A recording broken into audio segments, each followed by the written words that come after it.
What is up? What is up? What is up, guys? This is Rudy Henderson with the JAG Gaming, Comic, and Movie News Channel, coming back with you with a little bit of a different video today. Today, we're going to be talking about Anthem. Now, Anthem is a game that came out, and I was super excited about when it first came out. All the live events, all the customization, everything that was supposed to be there and be happening with the game, and it just sort of disappointed. That's all I can really say. It just sort of disappointed, and things didn't really go the way that anyone really wanted them to. But we have news today. As of yesterday, Anthem announced that there was going to be server maintenance going on from about 8 in the morning to 11 in the morning Central Time. They didn't outline what this server maintenance was. They just said that there was going to be server maintenance. Now, amongst the community, a lot of people speculated it could finally be the Cataclysm. Now, the Cataclysm is an event that was supposed to come out due to their own roadmap, maybe back in like May. Here we are at the beginning of August. It's finally coming out. They've had a lot of issues with getting content out, and stories came out about poor management at BioWare and all these other things. And there was doubt that this thing was even going to come out. People pretty much thought that BioWare had given up on the game. But as of today, I'm recording this at about 12:40 Eastern Standard Time. As of today, about 30 minutes ago, update 1.3 has finally dropped for Anthem, and this is going to be the Cataclysm. So what I'm going to go ahead and bring up on screen here is going to be Twitter. It's going to be Andrew Johnson. He's one of the developers for Anthem. He tweeted out the patch notes for update 1.3. So this is going to be telling you what exactly is going to be coming in this update. So as this loads up here, I'm going to go ahead and bring it down. And here are the features from this patch that you can get right now. I'm downloading it as we speak. It is new story missions. So you get to track Dr. Harkin and unravel the mystery of the Cataclysm, available to all players who completed the incursion mission in the storyline. The Cataclysm itself. That is amazing. It's finally here. I know it's disappointing that it happened so late, but it is finally here. The Cataclysm is releasing with new story missions. You get inversions. That is basically horde mode for the game. It's going to be a mode where you have to fight enemies and hordes over 3 different rounds. You get new loot, new armor sets, and all of that. You're going to get leaderboards, something that they promised a long time ago, seasonal currency, and a seasonal store. Now, the seasonal currency and the seasonal store are 2 things that are specific to this update and to this event.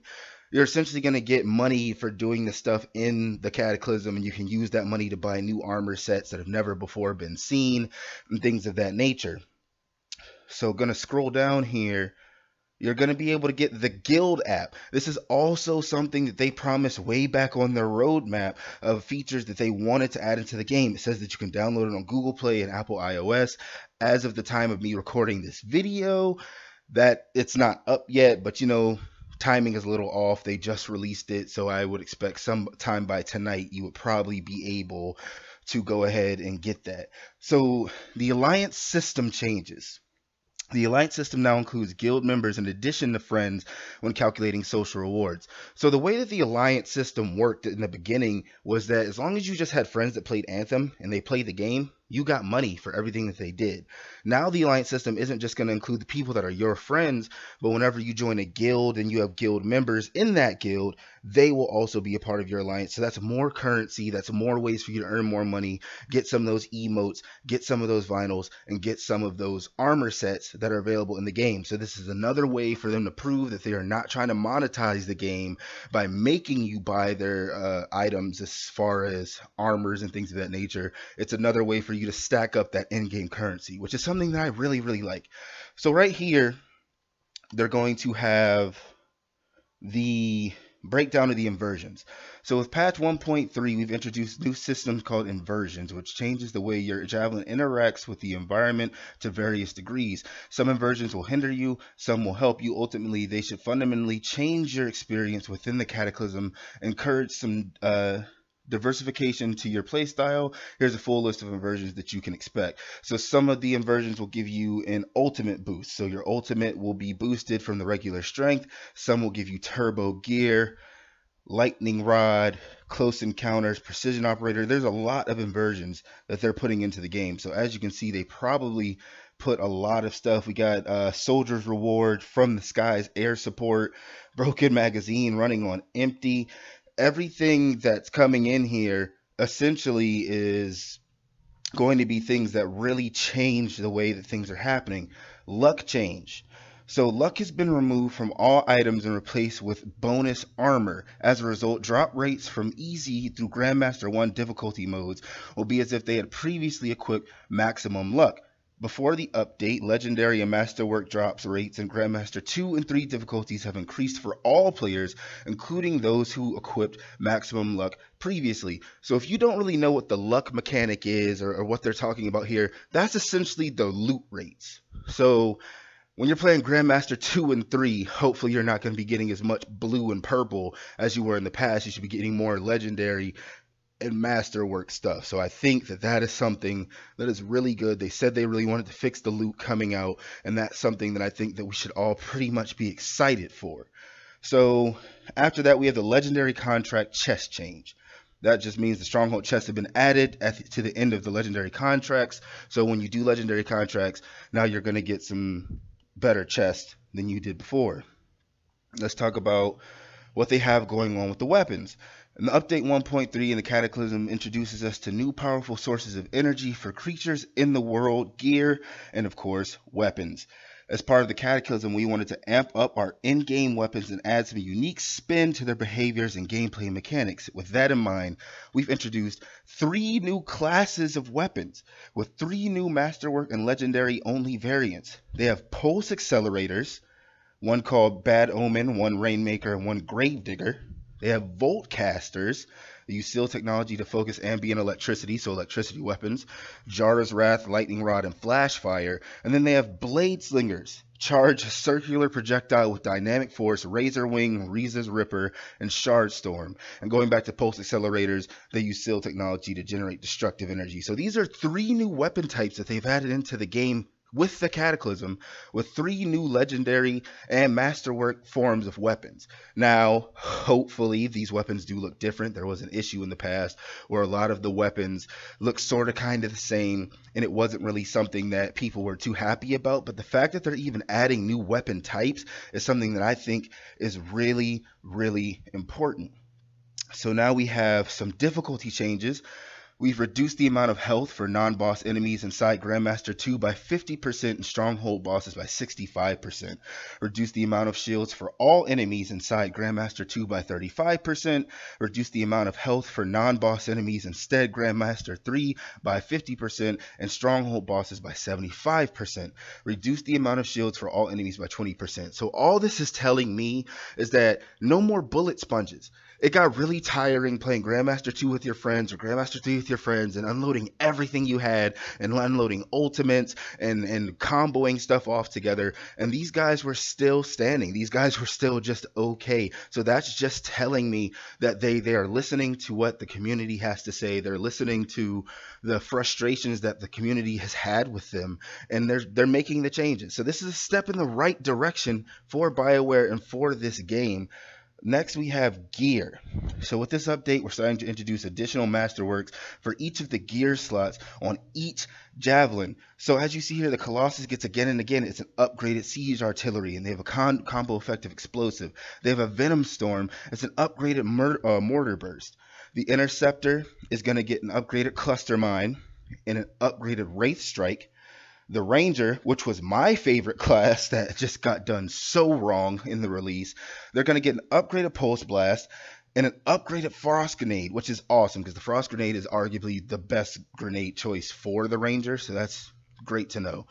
With the Storm, you're going to get an upgraded Glacial Spear and an upgraded Lightning Strike, and that was already one of the harder hitting javelins in the game, and it's getting an upgrade to its gear, so that's awesome. We're going to have some support item stuff. So with this update 1.3, you can finally complete the full set of masterwork or legendary gear. No more single lingering epic support gear items ruining your complete collection. With this update, we've introduced 2 masterwork support gear pieces for each javelin, centered around teamwork, buffing your allies, and fighting your way through the Cataclysm. So the Colossus has an upgraded battle cry and an upgraded shield pulse. The Intercepted has an upgraded rally cry, an upgraded target beacon. The Ranger has an upgraded bulwark point and an upgraded muster point. The Storm has an upgraded wind call and an upgraded quickening field. Again, these are all things that this game desperately needed. This is all good news so far. Now we're going to get into the melee items of this update. We added a significant level of build diversity by changing one of the main ways the javelins prime and detonate combos. To do this, we're introducing new melee gear pieces that are equipable, have stats, and change the way you play. This will allow you to assemble your new gear combinations not previously possible. We've also introduced new masterwork and legendary versions of these. New melee weapons. Finally, once again, as a ranger player myself, there wasn't a lot of melee options. There wasn't a lot that I could do. But getting this, the Colossus is going to get a seismic glove, an Earthshaker, which is an upgraded seismic glove, an Inferno glove, and a Meteor Smash, which will be the upgraded version of that. The Interceptor gets twin blades and blades of warding, which is the upgraded version, venomous blades, and Deathstalker blades. You know, as you can see, there's a trend here. Each thing is going to get 2 things with an upgraded variant. We're going to go back to the Ranger here. It's going to get the Shock Mace and an upgraded version of that, a Seismic Mace and an upgraded version of that. And the Storm is going to get an Explosive Strike with an upgraded Searing Blast and a Shocking Strike with upgraded Lightning Surge. Now we're going to get into bug fixes. So obviously games like this have huge bug issues, and here's some of the stuff they're going to be fixing. They're going to fix a number of challenges that incorrect descriptions. The door to the final boss room with the sunken has been raised slightly in order to provide an easier step-up frame. Updated visual effects to improve visibility of masterwork and legendary loot drops. They fixed the missions Mysterious Beginnings, Dear Diary, and Vanishing Act. They fixed an issue to allow players to replay Mysterious Beginnings from the end of the expedition screen. They got Meralda's conversation will now properly complete without ending abruptly. Thanks. Telling Dax to use cartography skills will now be properly recognized. And then they also went in, they fixed some stuff in the Forge. For example, instead of saying reduces recoil by -20, an unintentional double negative, it will now say reduces recoil by 20%. So just sort of fixing some of the little aggravating things about the Forge that just didn't really make sense to anyone in the game. These are all good things that I'm seeing from this update. Enemy fixes and improvements. Enemy Valkyrie's attack should register damage more accurately. Fixed a number of animation issues that could occur to enemies in the Temple of Scar. Fixed an issue with the Furies, wouldn't respawn in the Heart of Rage stronghold. Huge force gear now causes reactions on Wyverns.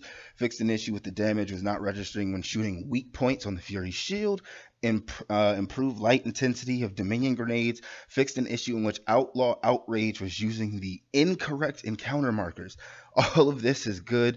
And then they also have some javelin fixes, and basically this is stuff that if your javelin didn't seem like it was strong enough, or if it didn't seem like it was doing the correct amount of damage, or if you felt like you were dying too quickly, they've gone in and they fixed some of this stuff. So some of the stuff, they fixed the base Colossus components, they fixed the base Colossus armor. A lot of things with the Colossus here got fixed. There was just dying too quickly. The armor wasn't holding up enough, and it's nice to see that they're actually taking some sort of care into this. They also have some general user interface improvements, so probably not as aggravating of menus and navigating. And then they have some weapon and gear fixes. Examples for the armor and shields, you have universal components, armor and shields. 10 of 10 is now 45 and 45. There's a rarity shift.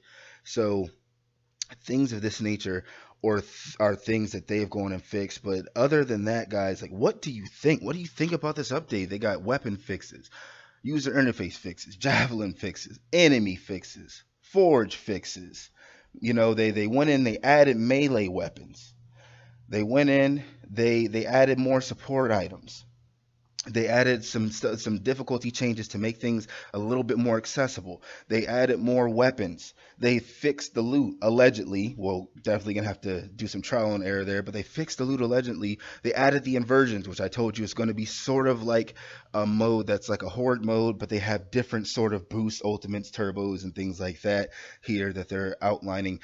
Biggest piece of news, they released the Cataclysm. There's new story missions coming with it, which we had no idea that that was even a part of it.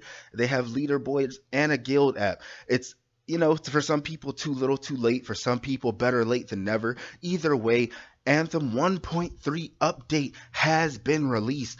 What do you guys think about it? Leave comments below. Let me know. If you want more content like this, please subscribe, hit that like button, and ring the bell.